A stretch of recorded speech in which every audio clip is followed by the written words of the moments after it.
ఈరోజు నేను గోంగూర పండుమిరపకాయ పచ్చడి చేద్దామని అనుకుంటున్నాను.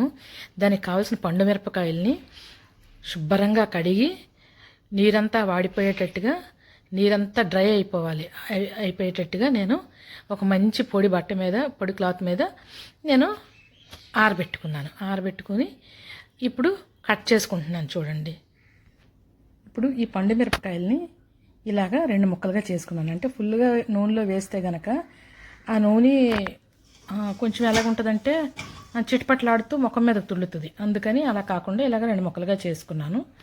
ఇప్పుడు ప్రాసెస్లోకి వెళ్దాం పదండి. ఇదిగోండి, కేజీ మిరపకాయలకి 1/2 కేజీ చింతపండు ఇలా పిక్క పైన పీచు తీసేసి రెడీ చేసుకున్నాను. దీన్ని కొంచెం వెచ్చబెడితే డ్రై అయిపోతుంది, దానిలో ఉన్న తేమ పోతుంది. వెచ్చబెడతాం. ఇదిగోండి, గోంగూర ఇలాగా శుభ్రంగా 4 సార్లు కడుక్కొని ఇలాగా క్లాత్ మీద ఆరబెట్టుకొని శుభ్రంగా ఫ్యాన్ వేసుకుంటే ఇది పూర్తిగా డ్రై అయిపోయింది. మిరపకాయలు ఇలా సగం సగం చేసుకొని ఉంచుకున్నాం అన్నమాట.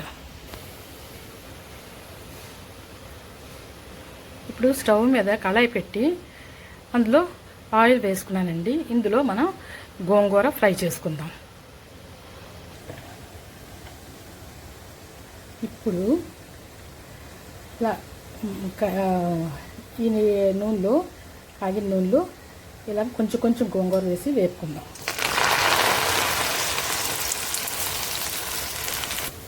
గోంగూర ఇలా వేపుతున్నాం అన్నమాట. ఇదిగోండి, వేపిన గోంగూర ఇలాగా గోంగూర శుభ్రంగా వేపుకున్నాను. పూర్తిగా తేమంతా పోయే వరకు వేపుకున్నాను. ఇప్పుడు అదే కళాయిలో మనం కట్ చేసి పెట్టుకున్న పండుమిరపకాయలు వేసేద్దాం. పండుమిరపకాయలు కూడా కొంచెం వెచ్చబెట్టుకుంటే ఏమవుతుంది, ఇది పోతుంది అన్నమాట. దాన్ని ఏమంటారు, ఆ తేమ పండుమిరపకాయల్లో ఉన్న కొంచెం ఇది పోయి సంవత్సరం పాటు నిలువ ఉంటుందండి. సంవత్సరం పాటు ఈ పచ్చడి నిలువ ఉంటుంది.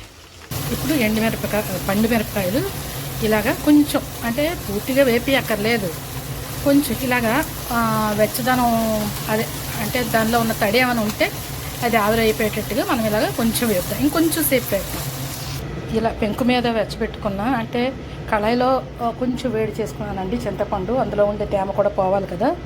అందుకని దాన్ని ఇప్పుడు కొంచెం మెంతిపొడి వేసి, మన దగ్గర మెంతిపొడి ఉంది, మెంతిపొడి వేసి మిక్సీ పడతాను. మెంతిపొడి వేసి ఎందుకు మిక్సీ పడుతున్నానంటే అది ఉండ చుట్టుకోకుండా మెంతిపొడి వల్ల కొంచెం పొడి పొడిగా వస్తుంది అనమాట. ఇలా మెంతిపొడి వేసుకొని మిక్సీ పట్టుకుందాం. ఇప్పుడు కొంచెం ఆవాలు కూడా వేపుకుందాం. జీలకర్ర మాత్రం వేపకుండా కొంచెం పొడి చేసుకుంటున్నాను. ఇప్పుడు మనం ఇలా మిక్సీ పట్టి పెట్టుకున్న చింతపండు, మెంతిపిండి, తర్వాత ఆవపిండి, ఆవాలు కూడా మిక్సీ పట్టుకున్నానండి కొంచెం వెచ్చబెట్టి, ఆవపిండి, ఇవి ఇలాగా ఒక గిన్నెలోకి తీసేసుకుందామండి. ఇలాగ ఒక గిన్నెలోకి తీసేసుకుందాం. ఇప్పుడు ఇలా వెచ్చబెట్టుకున్న పండుమిరపకాయల్ని ఒక తిప్పుదామండి. మిక్సీలో ఒక్కసారి ఇలా తిప్పుదాం. ఇలా మిక్సీ పట్టుకున్న దానిలో ఆవపిండి, మెంతిపిండి కలుపుకున్న ఈ చింతపండుని, ఈ పౌడర్ని కొంచెం వేద్దాం. వేసి మళ్ళీ మిక్సీ పట్టుకుందాం. ఇలాగా మనం ఇలా మిక్సీ పట్టుకున్న దాన్ని ఇలా తీసాము. మళ్ళీ ఇలాగా ఇంకొంచెం పండుమిరపకాయలు వేసుకొని, మళ్ళీ చింతపండు, ఆవాలు, మెంతులు పొడి వేసుకొని,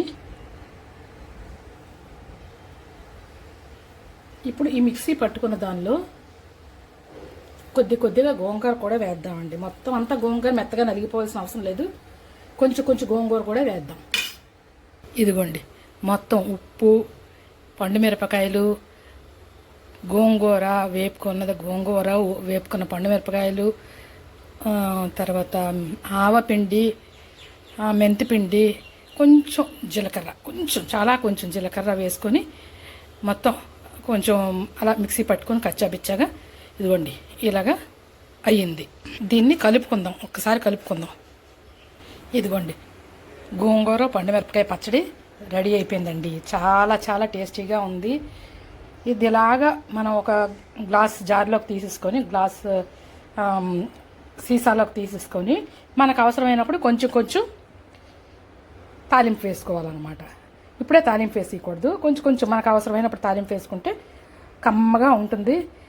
అన్నంలోకి వేడివేడి నెయ్యి వేసుకొని తింటే ఉంటుంది, చాలా చాలా టేస్టీగా ఉంటుందండి.